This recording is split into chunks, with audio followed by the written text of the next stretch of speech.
I think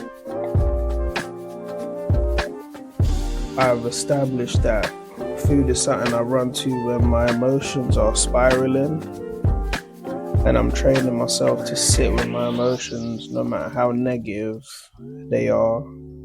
I just want to let them flow through me without reacting to them or using food to neutralize them.